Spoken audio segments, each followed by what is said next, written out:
It has been long awaited, and honestly, I gotta say it's number one because I'm lazy.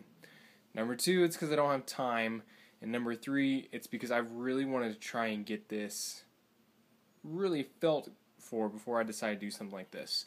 This is my Spyderco Delica 4. What's up, guys? Asian Kyle bringing you not necessarily a knife review, but more of a first impressions. There are 1.5 million videos out there reviewing this knife, so I'm not going to do that. You can go and look up Nut and Fancy or the Late Boy Scout or even BladeReviews.com with Dan. He's excellent. So I'm just going to do my first impressions of this thing. And as we kind of look at it, sorry guys, with my lovely background here because I'm moving, so it's just a newsprint end roll. But let's just kind of start with the blade itself. You know, I gotta say, when I first started looking at knives and being more serious into them, I didn't really like Spyderco. Something with this funky thumb ramp and just the blades, they honestly looked ugly. And my view of that has changed drastically. And now I own 2 of them, and they're not going to be my last. But with the blade, I didn't like it at first. And now that I've had this thing for about 2, maybe 3 months now, this is probably one of my favorite blades ever. It is so utilitarian in nature. You got this awesome thumb ramp up here with really meaningful jimping that's not going to shred your pocket. I really enjoy it. This is also my first time I've ever kind of done anything with a more premium blade steel. I come from a background of 8CR, 13 and 14 MOV, and as most people in the knife community know, those are pretty low-end steels. I don't even classify them anywhere near the performance of AUS 8, even though the numbers say differently. Coming into this blade steel, I was just completely blown away. I've had to sharpen this thing maybe 3 or 4 times, and that's just mostly because I kind of wanted to. It didn't absolutely 100% need it. I could definitely do some heavier work with it and just chop up more cardboard and whittle and stuff with it, with the edge it currently had on it, until I just decided I wanted to. But my first impression of the steel was it was really soft. I don't know if you guys can see too well right there. That mark right up there against the blade, that's actually a scratch, and that came on day 1 when I was trying to wash it. And they've got a little bit over here, they've got these horizontal scratches there too. Those are a little bit more difficult to see.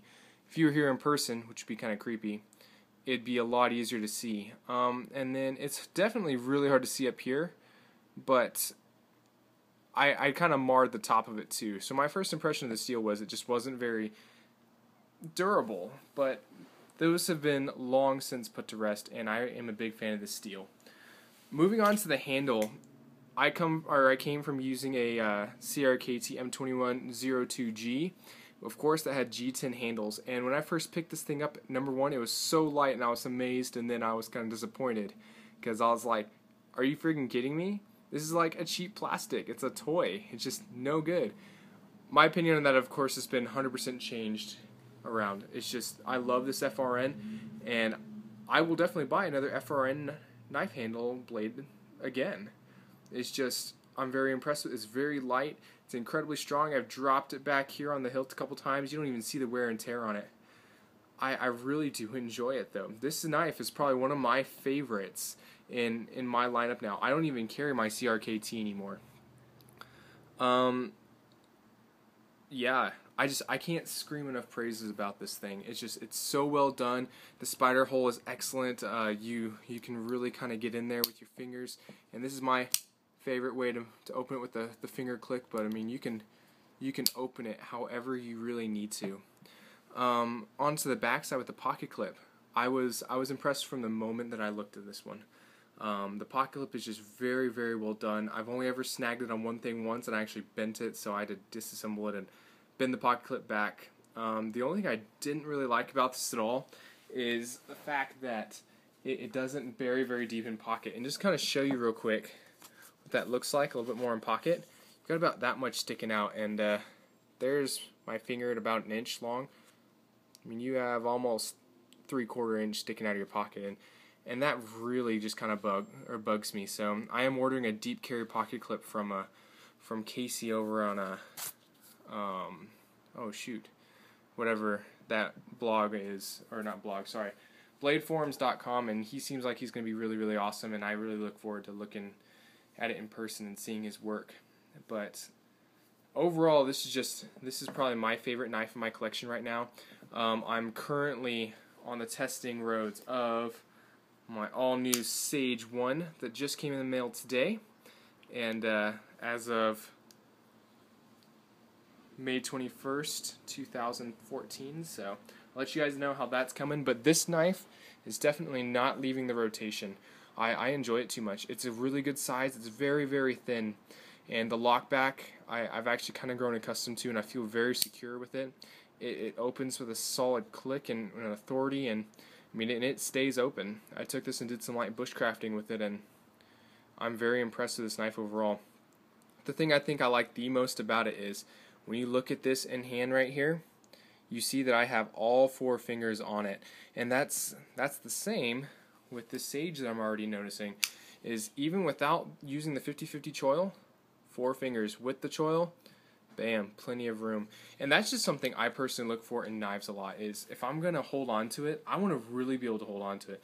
Let me get all 4 fingers around that knife and let me kind of bear into whatever material I'm needing to. It's just, you have more control that way, and it's amazing what the addition of your pinky does for you. But anyways, guys, this is just kind of my first impressions and final thoughts on this knife. This will be in my rotation with my Sage now, and it's not going to leave. I just really, really enjoy it. It's a great knife. It disappears in your pocket. You don't even know you're carrying it. I actually highly recommend this kind of gray color, especially if you wear jeans a lot.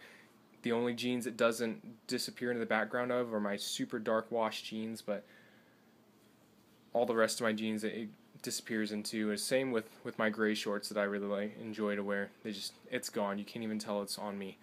The only criticism I have for this knife, and this is something that I wish they had before I even held a Sage, is I really wish there's a 50/50 choil up here like you see in the bird line. Now I understand that this is more of a classic knife, and they don't want to mess up the original design too much, but the addition of that choil would be great.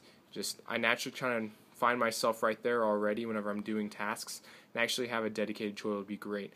My only other criticism is of the pocket clip, and it just shows wear pretty easily. And actually, with the pocket clip, is just how much is sticking out of your pocket.